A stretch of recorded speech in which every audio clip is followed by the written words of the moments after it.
Les trois petits cochons.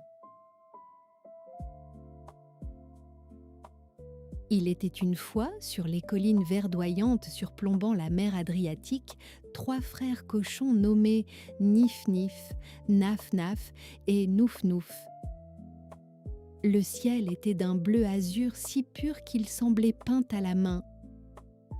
Leur mère, une dame cochonne élégante, leur donna à chacun un petit baluchon et quelques pièces de monnaie. « Il est temps de voir le monde, mes chéris, dit-elle avec une pointe de nostalgie.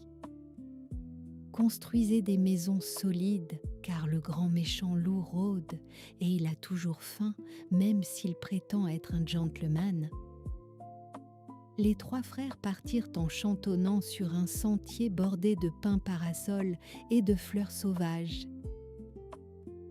Nif Nif, le plus paresseux, s'arrêta dès qu'il aperçut un champ de paille dorée qui scintillait sous le soleil de midi.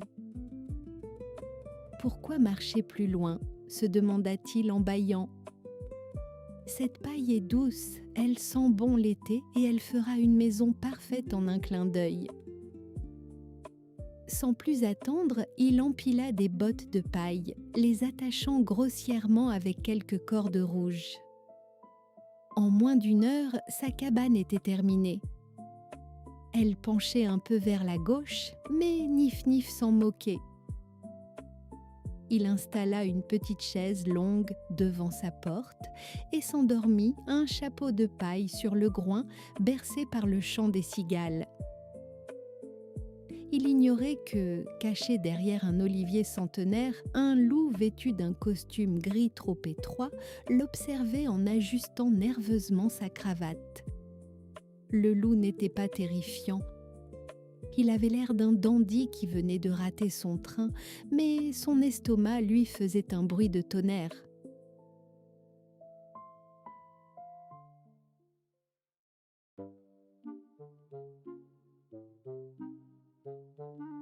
Le loup, qui se faisait appeler le baron, s'approcha de la maison de paille avec une canne à pommeau d'argent.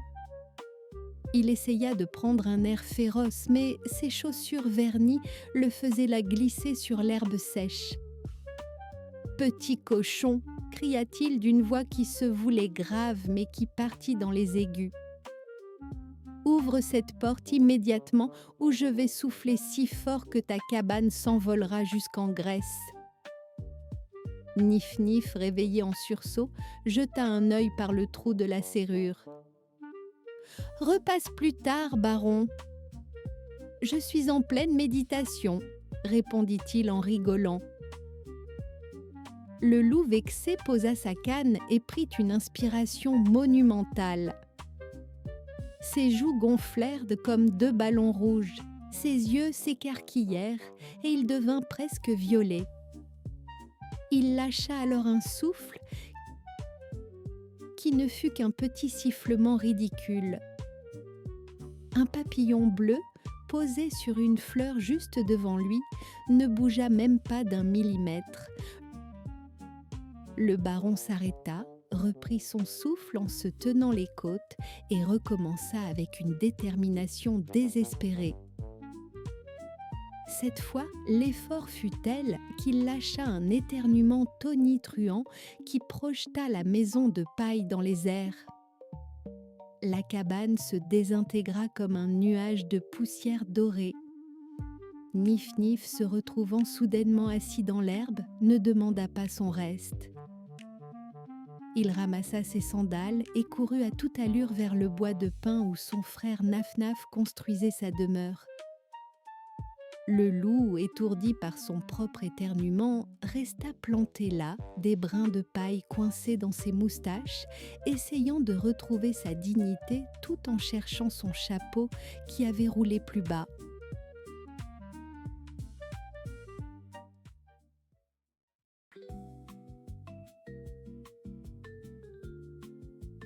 Nif Nif arriva chez Naf Naf en hurlant « Le baron arrive !» Et il a un rhume dévastateur. Naf Naf, qui se considérait comme un artisan d'élite, était fière de sa maison en bois de pin et bois flotté. Elle était décorée de petites lanternes et de volets peints en bleu azur. « Du calme, petit frère, » dit Naf-Naf en ajustant son tablier de menuisier. « Le bois, c'est l'âme de la forêt. C'est souple, c'est chaleureux et c'est bien trop solide pour un loup qui ne sait même pas nouer ses lacets. » Il fit entrer Nif-Nif et verrouilla la porte avec une élégante targuette en bois. Le loup arriva quelques minutes plus tard, traînant les pieds. Il avait troqué sa canne contre un parapluie pour se donner une contenance. « Cochon, sortez de là! Je vais souffler et votre cabane va se transformer en cure-dents !» cria-t-il. Il prit une inspiration encore plus grande que la précédente. Il aspira par mégarde une petite abeille qui passait par là, ce qui provoqua une série de hoquets incontrôlables. À chaque hic, la maison tremblait légèrement. Finalement, dans un dernier sursaut d'énergie, il parvint à expulser un souffle qui fit vibrer les planches. La maison de bois commença à craquer, puis s'effondra comme un jeu de construction mal ajusté. Les deux frères, couverts de sciure de bois, s'extirpèrent des débris.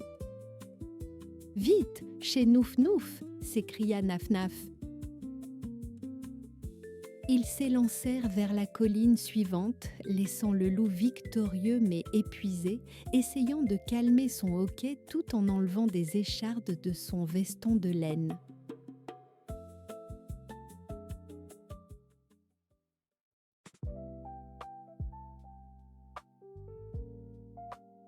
Les deux frères atteignirent la maison de Nouf-Nouf le souffle court. Nouf-Nouf était le plus sérieux de la fratrie. Sa maison était une splendide bâtisse en briques rouges avec un toit de tuiles vernies et une cheminée imposante. « Entrez vite, j'ai préparé du café et des biscuits, » dit-il calmement en fermant une porte massive en chêne. La maison de Nouf-Nouf était un havre de paix, avec des murs si épais que le monde extérieur semblait disparaître. Le baron arriva, plus débraillé que jamais. Sa cravate pendait lamentablement et son costume était couvert de poussière. « Cochon, cette fois, c'est personnel. Je vais souffler jusqu'à ce que la terre tremble. » Il essaya de souffler, mais ses poumons étaient vides. Il tenta alors de donner un grand coup de pied dans le mur, mais il oublia qu'il portait des chaussures fines. « Aïe ! 1000 carottes !» hurla-t-il en sautillant sur une patte, le visage déformé par la douleur. Réalisant que la force ne servait à rien, il s'assit par terre et sortit un petit carnet pour élaborer un plan. Il regarda la cheminée avec un sourire qu'il pensait maléfique, mais qui ressemblait surtout à une grimace de fatigue. À l'intérieur, les trois frères écoutaient le silence de la brique. Nouf-Nouf, prévoyant, posa une grande marmite d'eau sur le feu de la cheminée. « Juste au cas où notre invité déciderait de passer par le toit, » murmura-t-il avec un clin d'œil. Le calme régnait dans la maison, tandis qu'à l'extérieur, le loup commençait sa périlleuse ascension.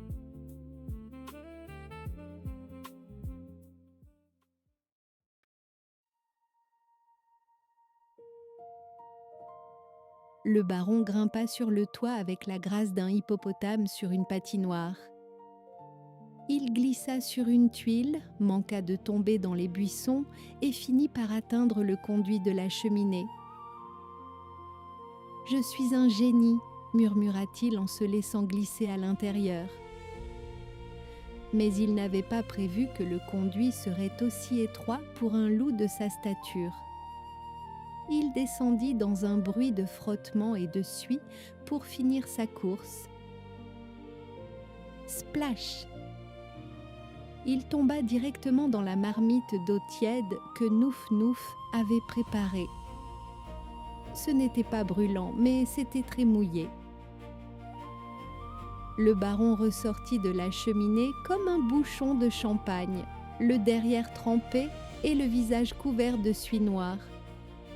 « C'en est trop. Je change de carrière. Je vais ouvrir une bibliothèque. » hurla-t-il en s'enfuyant à travers champs, poursuivi par le rire des 3 cochons. Les 3 frères décidèrent de rester vivre ensemble dans la maison de briques. Ils passèrent leur journée à jardiner, à peindre des paysages marins et à savourer la tranquillité de leurs collines.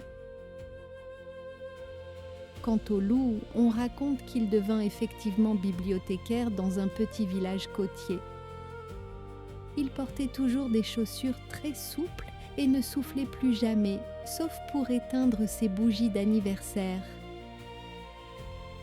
La paix s'installa sur l'Adriatique et chaque soir, les 3 petits cochons regardaient le soleil se coucher sur la mer, reconnaissant d'avoir une maison solide et des frères sur qui compter. L'histoire se termine dans la douceur d'un soir d'été, là où les loups et les cochons vivent enfin en harmonie.